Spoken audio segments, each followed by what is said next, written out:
Mujer en el ensueño, por Florinda Donner.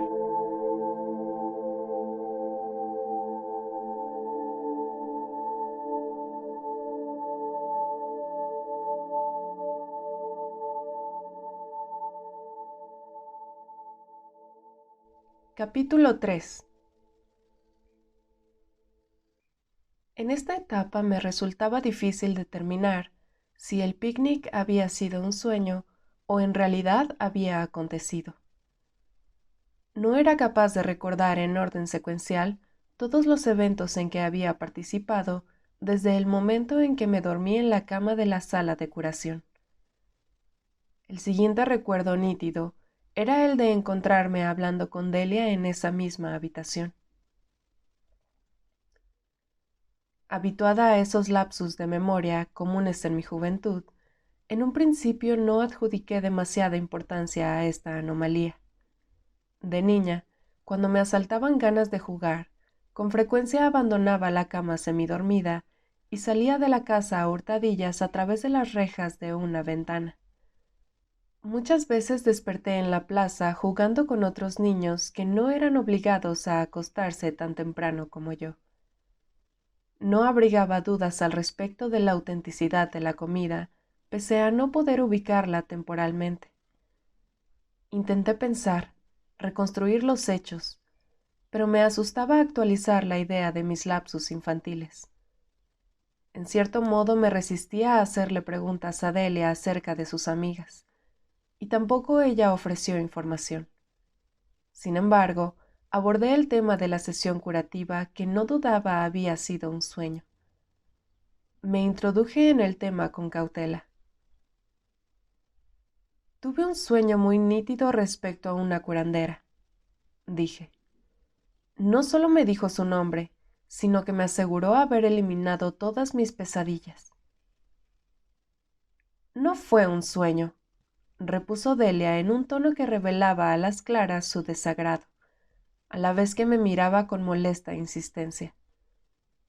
La curandera te dijo su nombre, y en efecto curó tus trastornos de sueño. Pero fue un sueño, insistí. Y en él la curandera tenía el tamaño de una criatura.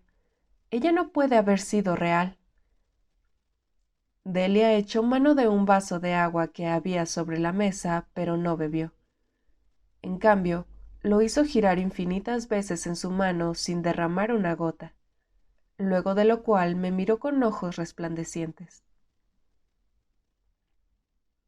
La curandera te dio la impresión de ser pequeña, eso es todo. E hizo un movimiento de cabeza, como si esas palabras recién se le hubiesen ocurrido y las encontraba satisfactorias. Bebió su agua en ruidosos sorbos, y sus ojos se tornaron suaves y reflexivos. Necesitabas ser pequeña para poder curarte. ¿Necesitabas ser pequeña? ¿Quieres decir que yo solo la vi como si ella fuera pequeña? Delia asintió repetidas veces con la cabeza, y luego se acercó a mí y cuchicheó. Lo que pasó es que tú ensoñabas, y sin embargo lo que ensoñabas no era un sueño. La curandera en realidad vino a ti y te curó, pero tú no estabas en el lugar en el que estás ahora. Vamos, Delia, objeté. ¿De qué me hablas? Yo sé que fue un sueño. Siempre tengo plena conciencia de estar soñando, aun cuando los sueños me son completamente reales. Es mi mal, ¿recuerdas? Tal vez ahora que estás curada ya no sea tu mal, sino tu talento, repuso Delia con una sonrisa. Pero regresando a tu pregunta, la curandera tenía que ser pequeña como una criatura, porque tú eras muy niña cuando comenzaron tus pesadillas. Su declaración me sonó tan absurda que ni siquiera logré reír. ¿Y ahora estoy curada? Pregunté jocosamente. Lo estás, me aseguró. En los ensueños, las curas se realizan con gran facilidad, casi sin esfuerzo. Lo difícil es hacer que la gente ensueñe. ¿Difícil?, pregunté, y mi voz sonó más áspera de lo que yo hubiese deseado. Todos soñamos, todos tenemos que dormir, ¿no es así? Delia dirigió una mirada burlona hacia el techo. Luego me enfrentó para decir: esos no son los sueños a los cuales me refiero. Esos son sueños comunes. El ensoñar tiene un propósito del cual carecen los sueños comunes. Por supuesto que lo tienen, declaré en enfática oposición, para luego embarcarme en una larga diatriba respecto de la importancia psicológica de los sueños, y citar obras de psicología, filosofía y arte. A Delia, mis conocimientos no la impresionaron en lo más mínimo. Estuvo de acuerdo en que los sueños cotidianos ayudaban a mantener la salud mental del individuo, pero insistió en que eso no le concernía. En soñar tiene un propósito. Los sueños comunes no lo tienen, reiteró. ¿Qué propósito, Delia?, pregunté de manera complaciente. Desvió su rostro como si quisiese impedir que yo lo viese, pero momentos más tarde me enfrentó de nuevo. Algo frío y aislado dominaba sus ojos, y su cambio de expresión se había endurecido a tal punto que me asustó. El ensueño siempre tiene un propósito práctico, y sirve al ensoñador de manera simple o intrincada. Te ha servido a ti para superar tus pesadillas. Sirvió a las brujas que te hicieron la comida para conocer tu esencia. Y me sirvió a mí para hacer que el guardia fronterizo que te pidió tu tarjeta de turista no estuviera consciente de mí. Estoy tratando de entender lo que dices, Delia, murmuré. ¿Quieres decir que ustedes pueden hipnotizar a otros contra su voluntad? Llámalo así si quieres, respondió, y su rostro se distinguía por una calma indiferencia que denotaba poca simpatía. Lo que todavía no alcanzas a ver es que tú misma con poco esfuerzo puedes entrar en lo que llamas un estado hipnótico. Nosotros lo llamamos ensoñar un sueño que no es un sueño, pero un ensueño en el cual podemos hacer casi todo lo que uno desee. Las palabras de Delia estaban a punto de adquirir sentido para mí, pero yo carecía de las necesarias para expresar mis pensamientos y sentimientos. La miré desorientada. De pronto, recordé un hecho de mi juventud. Cuando por fin se me permitió tomar clases de manejo con el jeep de mi padre, sorprendí a mi familia demostrando que ya sabía accionar los cambios, algo que durante años venía haciendo en mis sueños. En mi primer intento, con una seguridad que hasta a mí me sorprendió, tomé la vieja carretera de Caracas al puerto de La Guaira. Dudé en hablarle a Delia de este episodio y elegí en cambio abordar el tema del tamaño de la curandera.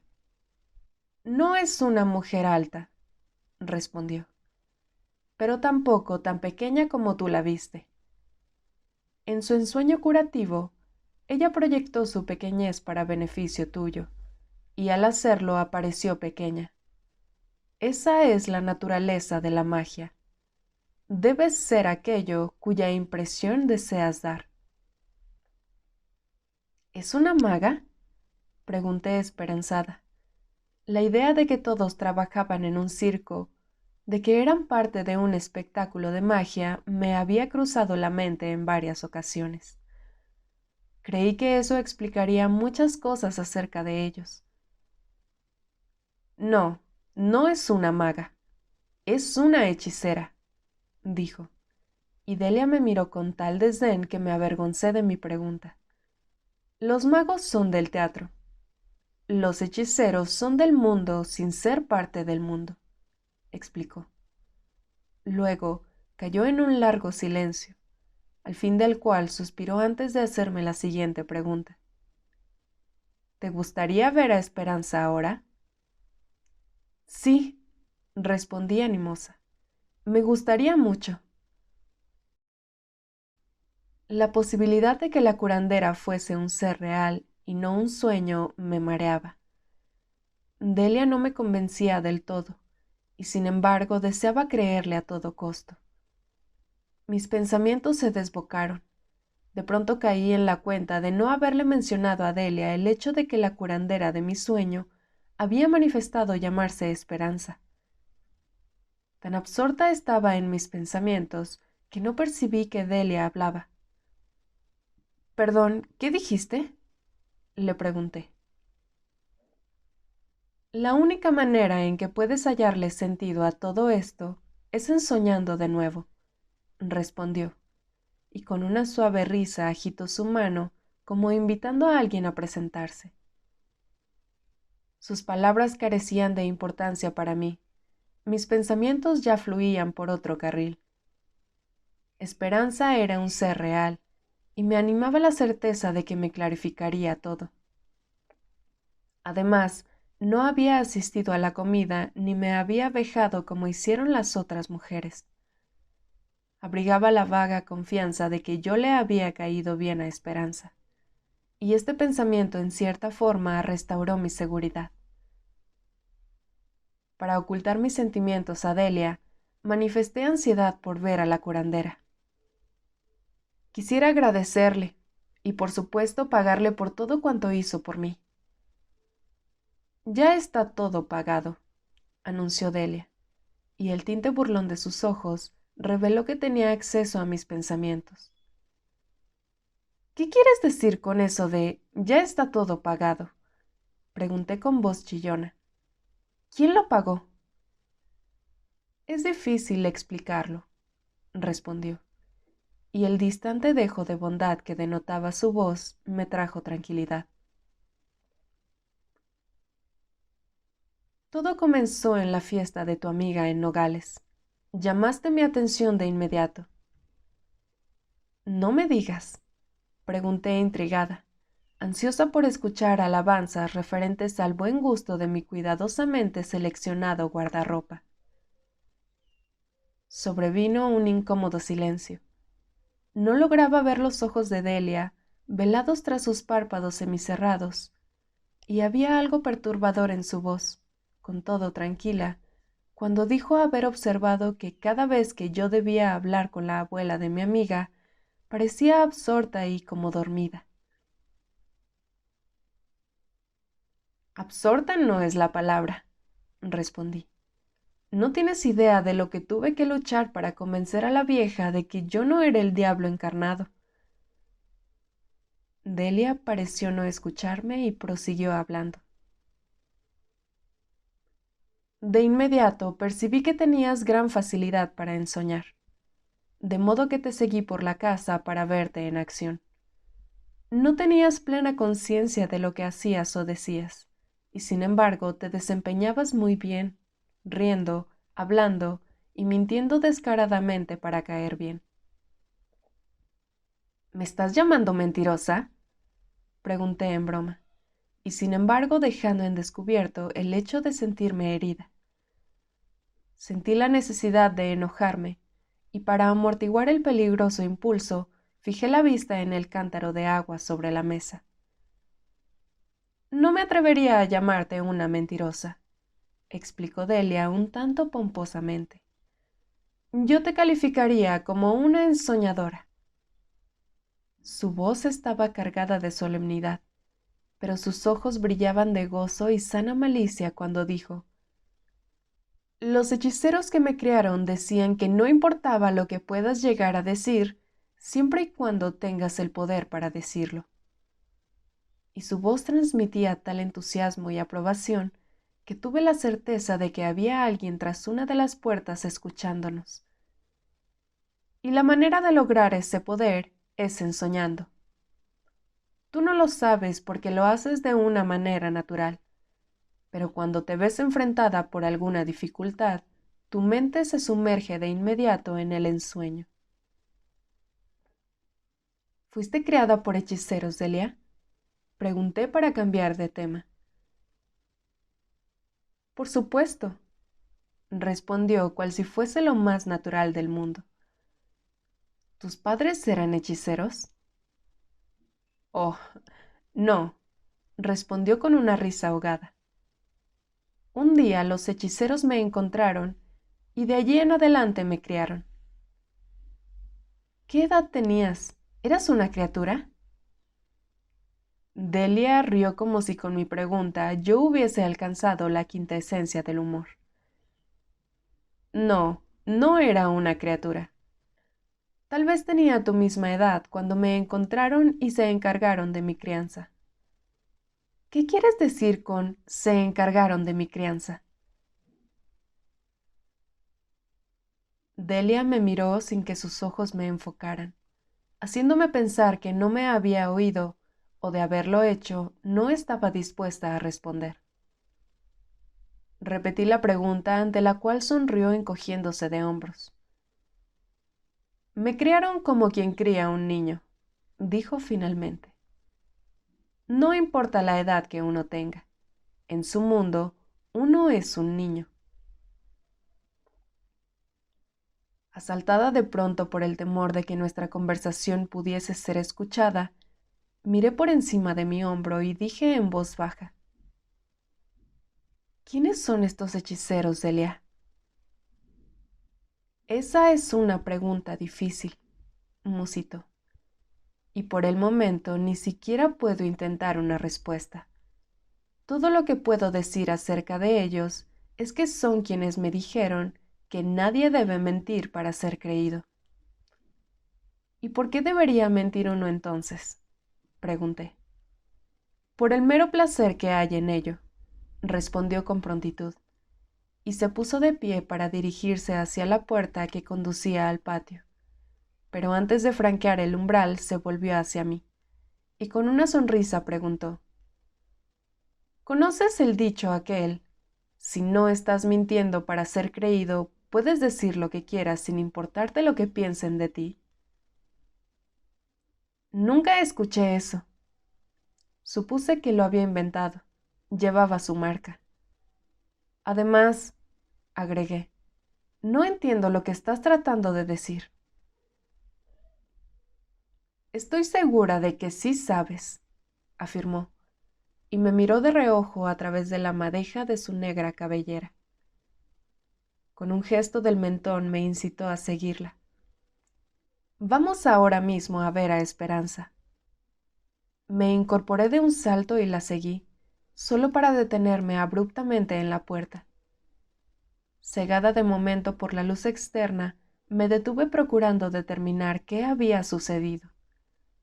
Parecía que el tiempo no hubiese pasado desde el momento en que corrí tras el señor Flores a través del sembrado. El sol, como entonces, estaba aún en el cenit. Tuve una rápida visión de la falda roja de Delia en el momento en que doblaba una esquina. Corrí tras ella atravesando un arco de piedra que conducía a un patio encantador. Inicialmente me encontré cegada. Tan intenso era el contraste entre la deslumbrante luz del sol y las profundas sombras del patio.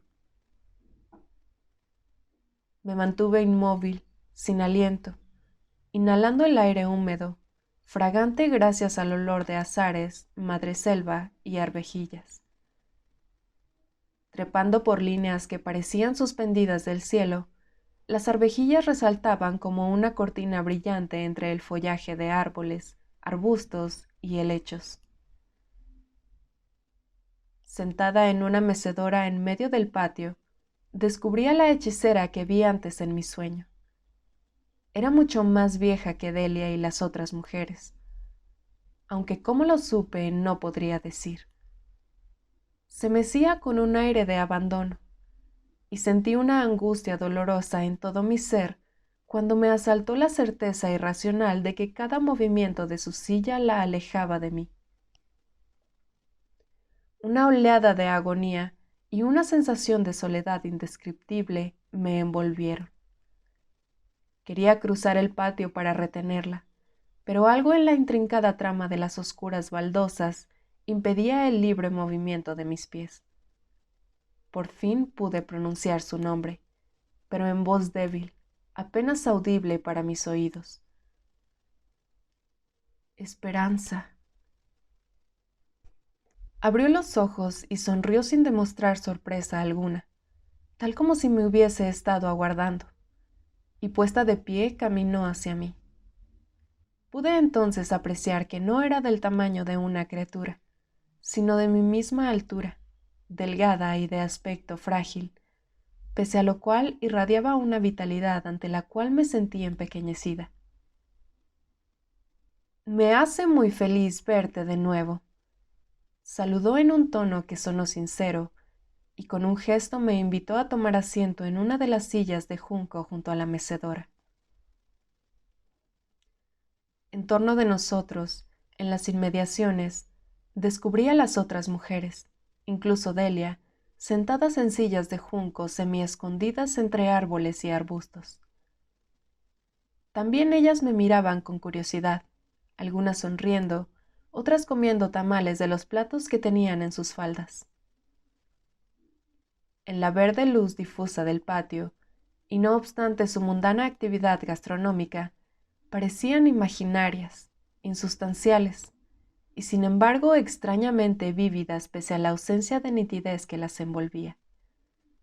Parecían haber absorbido la verde luz del patio que todo lo impregnaba cual niebla transparente. La idea pasajera y nada agradable de estar en una casa poblada por fantasmas se adueñó de mí por un instante. ¿Quieres comer algo?, preguntó Esperanza. Delia ha cocinado unos platos que ni te imaginas. No, gracias, murmuré en una voz que no parecía la mía, y al observar su mirada inquisidora, agregué sin mucha convicción: no tengo hambre. Me sentía tan nerviosa y agitada que aún desfalleciente no hubiese podido tragar bocado. Esperanza debió intuir mi miedo, pues acercándose palmeó mi brazo como para infundirme confianza. ¿Qué es lo que quieres saber?, preguntó. Mi respuesta salió a borbotones. Creí verte en un sueño, y al ver la risa en sus ojos agregué: ¿estoy soñando ahora? Sí, respondió enunciando sus palabras de manera lenta y precisa. Pero no estás dormida. ¿Cómo puedo estar soñando y no estar dormida? Algunas mujeres pueden hacerlo con gran facilidad. Pueden ensoñar sin dormir. Tú eres una de ellas. Otras deben batallar toda su vida para lograrlo. Presentí un dejo de admiración en su voz, pero no me sentía halagada en lo más mínimo. Al contrario, estaba más preocupada que nunca. ¿Pero cómo es posible soñar sin dormir?, insistí. Si te lo explico, no lo entenderás, repuso. Acepta mi palabra. Es preferible postergar la explicación por el momento. De nuevo palmeó mi brazo y una dulce sonrisa iluminó su rostro. Por el momento, te basta saber que para ti, yo soy la que trae los ensueños. No consideré eso suficiente, pero tampoco me animé a decírselo. En cambio, pregunté: ¿estaba yo despierta cuando me curó usted de mis pesadillas? ¿Y estaba soñando cuando estuve sentada afuera con Delia y las otras?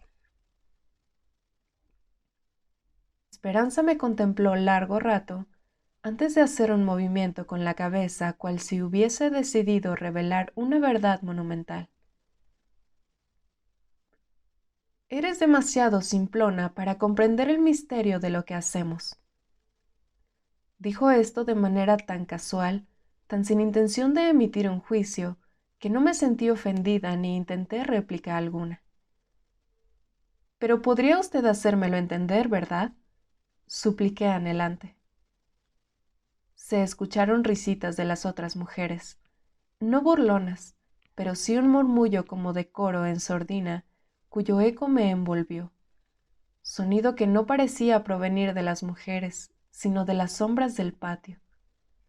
Más que risitas eran susurros, una delicada advertencia que a la par de apaciguarme, borró mis molestas dudas, mis ansias de saber, y supe entonces, sin la más remota duda, que en ambas oportunidades estuve despierta y a la vez soñando. No podría explicar esta certeza que superaba el poder de la palabra. Con todo, luego de un breve lapso, sentí la obligación de disecar mi apreciación, de colocar todo en un marco lógico. Esperanza me miraba con evidente placer. Luego dijo: «Te voy a explicar quiénes somos y qué es lo que hacemos». Pero preludió su aclaración con una admonición. Me advirtió que todo cuanto debía decirme era de difícil aceptación, y por lo tanto yo debía suspender cualquier juicio y escucharla sin preguntas ni interrupciones. ¿Puedes hacerlo? Por supuesto. Guardó silencio midiéndome con sus ojos. Debe haber intuido mi incertidumbre y la pregunta a punto de saltar de mis labios. No es que no quiera responder a tus preguntas, sostuvo. Es más bien que en este momento te será imposible comprender las respuestas. Hice un gesto con la cabeza, temerosa de que la más mínima interferencia de mi parte la haría enmudecer. En un tono de voz que no pasaba de un suave murmullo, me dijo algo a la vez increíble y fascinante. Dijo ser la descendiente de hechiceros que vivieron milenios antes de la conquista española en el valle de Oaxaca. Luego cayó en un largo silencio, y sus ojos, fijos en las arvejillas multicolores, parecían extenderse nostálgicamente hacia el pasado. En lo que a mí respecta, la parte de las actividades de esos hechiceros que te atañe se denomina ensoñar, continuó. Esos hechiceros fueron hombres y mujeres poseedores de grandes poderes derivados del ensueño, y realizaron actos que desafían la imaginación. Abrazada a mis rodillas la escuché. Esperanza era una talentosa narradora y un excelente mimo. Su rostro mudaba con cada una de sus explicaciones. Por momentos era la cara de una mujer joven, en otros de una vieja, o también de un hombre o de una criatura inocente y traviesa. Sostuvo que miles de años atrás, hombres y mujeres poseían la facultad de entrar y salir del mundo normal, y por lo tanto dividieron sus vidas en dos áreas, el día y la noche. Durante el día desarrollaban actividades semejantes al común de los mortales, siendo su conducta la normal y esperada, pero de noche se convertían en ensoñadores, y sistemáticamente ensoñaban en sueños que trascendían los límites de lo que consideramos la realidad. Hizo una nueva pausa, como para dar tiempo a que sus palabras me penetraran. Usando la oscuridad como manto, lograron algo inconcebible. Fueron capaces de ensoñar estando despiertos. Anticipando la pregunta que yo estaba a punto de formular, explicó que eso le significaba el poder sumergirse, estando conscientes y despiertos, en un ensueño que les daba la energía necesaria para realizar prodigios que estremecían la mente.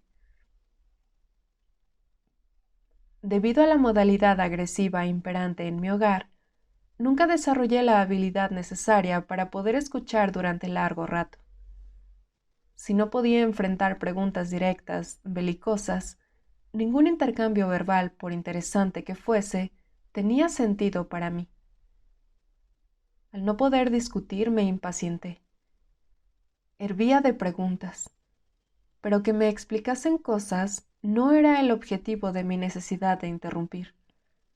Lo que yo deseaba era rendirme a la compulsión de discutir a gritos con ella para así recuperar mi normalidad. Se diría que Esperanza estaba al tanto de mi inquietud, pues luego de mirarme fijamente me ordenó hablar, o por lo menos así lo creí. Abrí la boca para decir, como siempre, lo primero que me viniese a la mente, estuviese o no relacionado con el tema, pero no pude articular palabra. Luché por hablar y emití sonidos guturales para deleite de las mujeres en las sombras. Esperanza retomó la palabra cual si no hubiese notado mis frustrados intentos, y me sorprendió sobremanera comprobar que continuaba comandando toda mi atención. Dijo que el origen de los conocimientos de los hechiceros solo podía entenderse en términos de leyenda.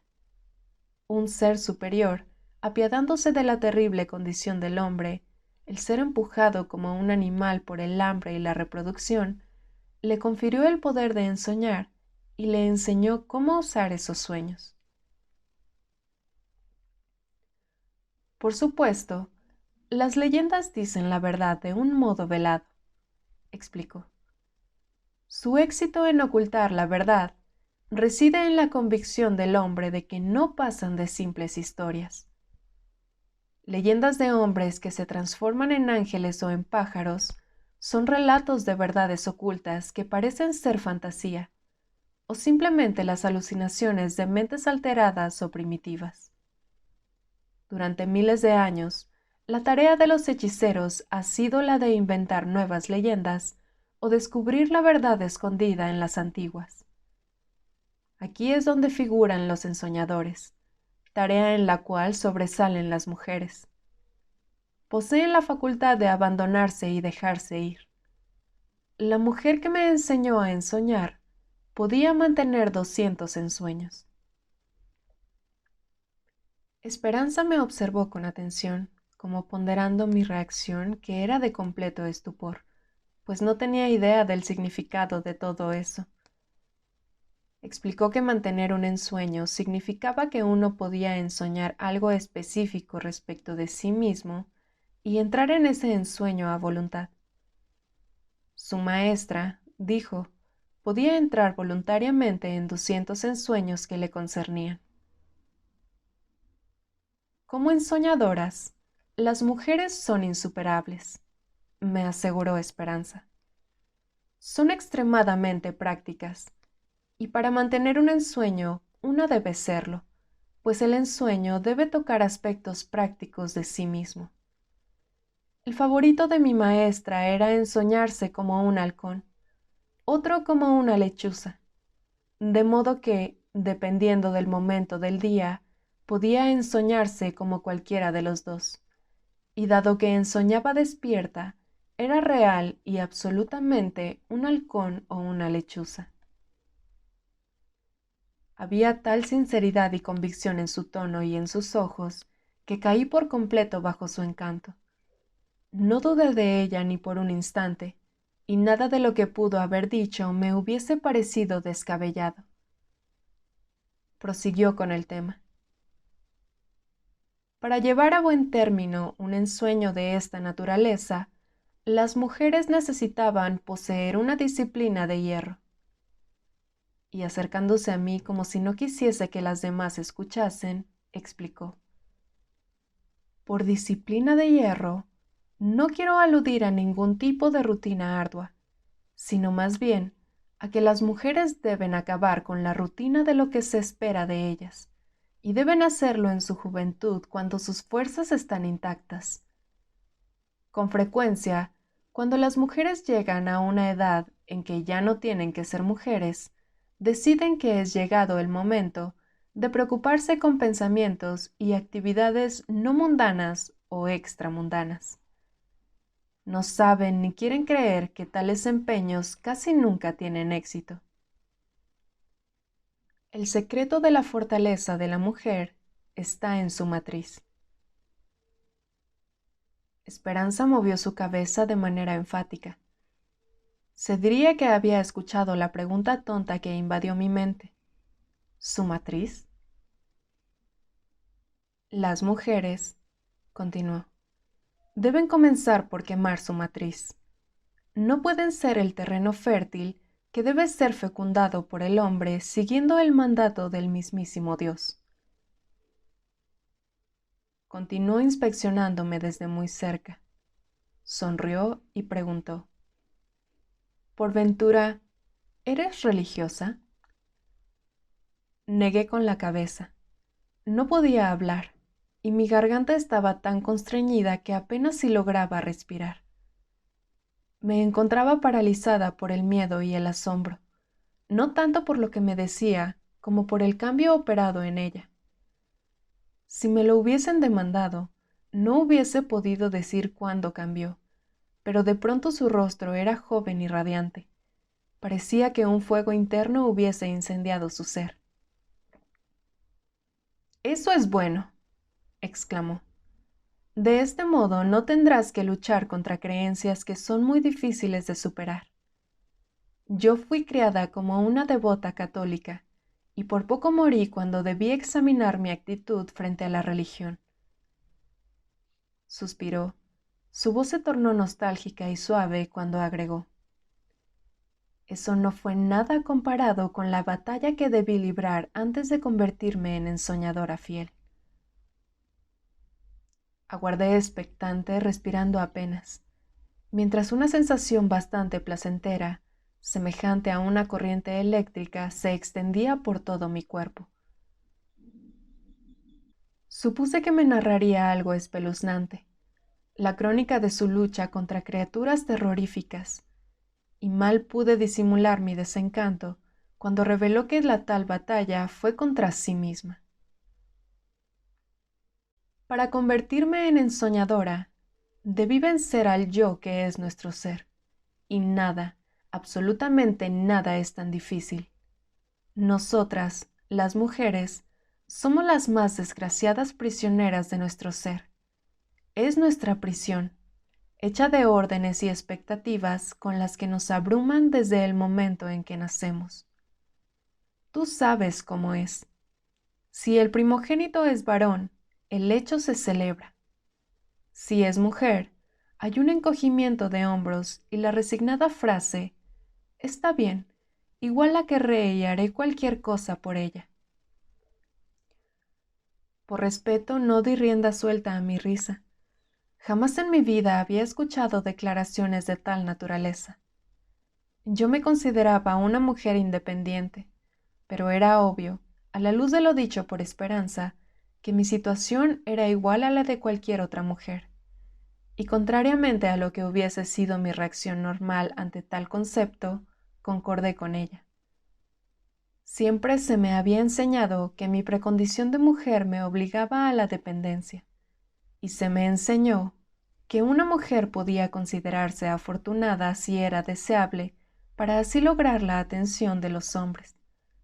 Se me dijo que competía a mi condición de mujer el realizar cualquier tarea encomendada, y que el lugar de la mujer es el hogar, junto a su marido y sus hijos. Como tú, fui criada por un padre autoritario aunque comprensivo, continuó Esperanza. Y como tú, creí ser libre. Para mí, entender la filosofía de los hechiceros, que la libertad no significaba ser el yo que era mi ser, fue casi la muerte. Ser yo misma significaba afirmar mi feminidad, y lograrlo consumía todo mi tiempo, esfuerzo y energía. Por el contrario, los hechiceros entienden la libertad como la capacidad para hacer lo imposible, lo inesperado, ensoñar un ensueño que carece de base y de realidad en la vida cotidiana. Su voz se convirtió de nuevo en un susurro al agregar: «Lo excitante y nuevo es el conocimiento de los hechiceros, e imaginación es lo que la mujer necesita para cambiar su ser y convertirse en una ensoñadora». Esperanza dijo que de no haber logrado vencer su ser, solo hubiese conseguido hacer la vida de una mujer normal, la que sus padres le habían trazado, una vida de derrota y humillación, desprovista de todo misterio, una vida programada por la costumbre y la tradición. Esperanza me pellizcó el brazo y el dolor me hizo gritar. Es mejor que prestes atención, me sermoneó. Lo estoy, murmuré defensivamente frotándome el brazo. Estaba segura de que nadie notaría mi interés menguante. No entrarás en el mundo de los hechiceros por haber sido tentada o engañada, me advirtió. Debes elegir consciente de lo que te espera. Las mudanzas de mi estado de ánimo me asombraron por lo irracionales. Debería haber sentido miedo, sin embargo, me encontraba tranquila, como si mi presencia allí fuese lo más natural del mundo. El secreto de la fortaleza de una mujer está en su matriz, repitió Esperanza, y una vez más me propinó un golpe en el estómago.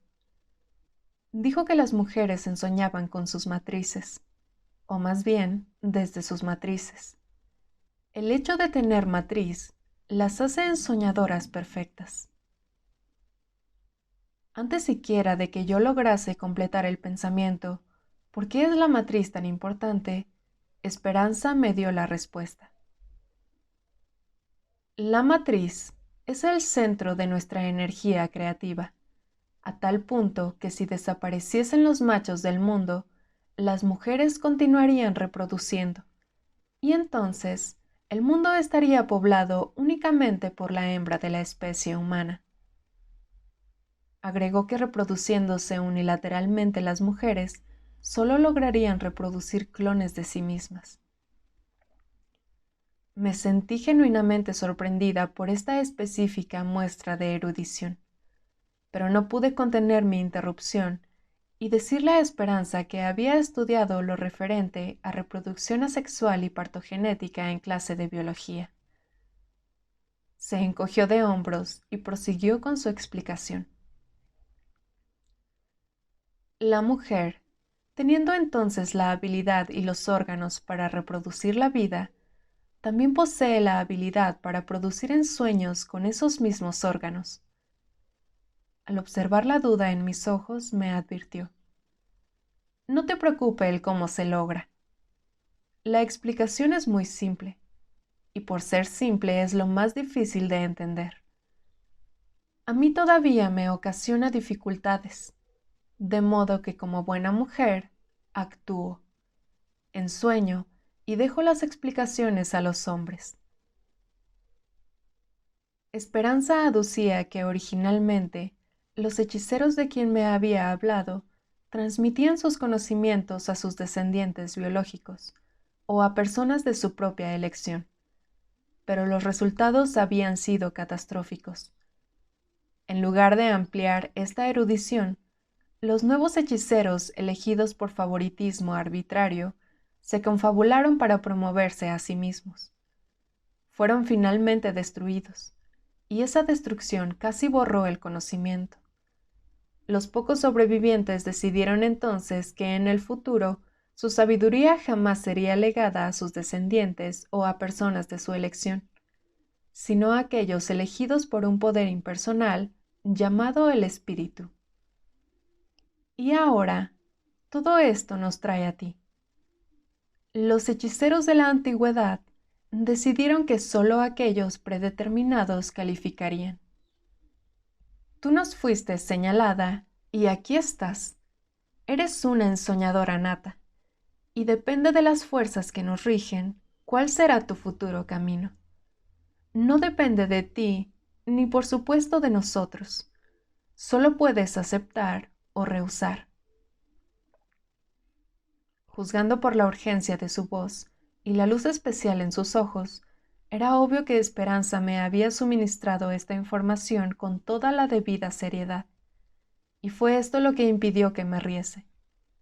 Además, me encontraba demasiado exhausta.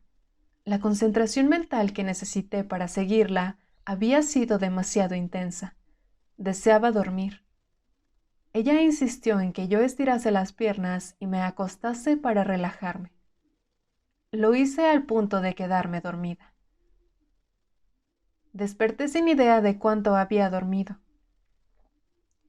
Busqué la reconfortante presencia de Esperanza o las otras mujeres, pero no había nadie en el patio. Sin embargo, no me sentí sola. De alguna manera su presencia seguía vigente en torno de mí, entre el verde follaje. Una brisa movió las hojas. La sentí en mis párpados, tibia y suave. Sopló en torno de mí. Luego me pasó por encima como pasaba sobre el desierto. Rápidamente, sin sonido. Con la vista fija en las baldosas, caminé alrededor del patio procurando entender su complicado diseño.